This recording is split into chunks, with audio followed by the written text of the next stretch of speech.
वही समझे। तो वहाँ एक बेचने वाला ऐलान कर रहा था कि ये हमारे पास दवा है, आप इसको ले जाइए और आप इसको खाइए तो इससे आपकी उम्र कम हो जाएगी। तवज्जो दे आप देखें, आप बैठे जीनत हैं, आप स्टेज की, अल्लाह आपको सलामत रखे। वो ऐलान करने वाला, दवा बेचने वाला सदाम भाई कह रहा था कि ये हमारे पास दवा है, आप इसको ले जाएं, आप इसको खाएंगे तो आपकी उम्र आधी हो जाएगी।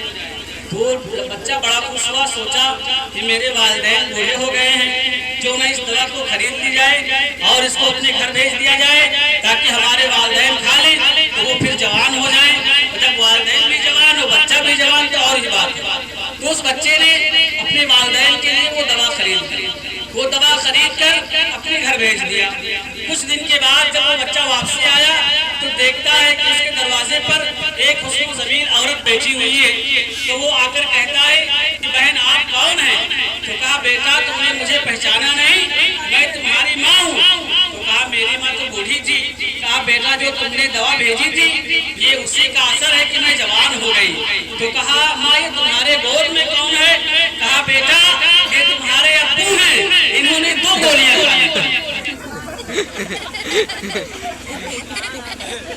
अदब की बात करेंगे, बस ये चाहता था कि आप थोड़ा बेदार हो जाएं। अदब की बात करेंगे हुदूद के अंदर, नबी का जिक्र है शामिल दुरूद के अंदर। नबी की मीलाद वो मनाते हैं, हलाल खून है जिनके वजूद के अंदर। नबी की मीलाद वो मनाते हैं, हलाल खून है जिनके वजूद के अंदर। अब शहरे बहराइच शरीफ से सफर करके आया हुआ वो हसीन लहजा जनाबे बुलबुल बाग मदीना जनाबे हाफिज मोहम्मद साकिर साहब जो बहरे इसकी सरजमी से आपके दयारे मोहब्बत में तशरीफ लाए हैं, मैं चाहता हूँ कि इसी माहौल में उनकी नात हो जाए। उसके बाद में अल्लामा मौलाना इस्लामुद्दीन साहब जो सीतापुर की सरजमी से आपके दयारे मोहब्बत में तशरीफ लाए, उनका बयान हो जाए। उसके बाद में और 1-2 नातें होनी है जो आपके इलाके के लोगों में बैठी हुई है, उनसे भी आप सुनेंगे।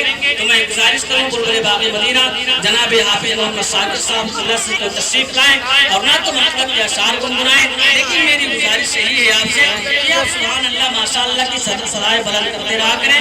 आपको धक्का ना लगाना पड़े कि आपसे कहा जाए कि आप सुभान अल्लाह कहिए, तब आप सुभान अल्लाह कहिए। मेरे भाइयों आपसे मैं पूछता हूँ कि आप बताओ अल्लाह ने आपको ज़बान किस लिए दी है? क्या आपको अल्लाह ने ज़बान दी है कि आप उससे गाली बक्के? या अल्लाह ने आपको ज़बान दी है कि उससे आप फाहिशा बातें करें? नहीं, अल्लाह ने आपको ज़बान दी है उसके हमको सना बयान करने के लिए। तो सुभान अल्लाह का मतलब होता है कि अल्लाह पाक है। जब आप एक मरतबा कहते हैं सुभान अल्लाह, अल्लाह पाक है, फिर कहते हैं सुभान अल्लाह, अल्लाह पाक है, तो अल्लाह की ज़ात ही पाक है। लेकिन जब आप बार बार कहते हैं तो आपकी ज़बान पाक हो जाती है। जब उसी पाक ज़बान से आप किसी चीज़ के लिए रब से दुआ करते हैं तो यकीनन अल्लाह उस दुआ को कबूल फरमाता है। आप बैठे रहें, सुभान अल्लाह माशाअल्लाह की सलाह बुलंद करते रहें और अपने नामे अमाल में नेकियां लिखवाते रहें। आइए नारा लगा लिया जाए, हाफिज मोहम्मद साकिर ज़माई की तशरीफ ले आए। आइए सारे लोग मिलकर नारे का जवाब दें। नारे तकबीर, सारे लोग इधर वाले भी कह दें नारे तकबीर, नारे रिसालत, जश्न मिलादुन नबी, मसलके आला हज़रत, उलमाए अहले सुन्नत। नारे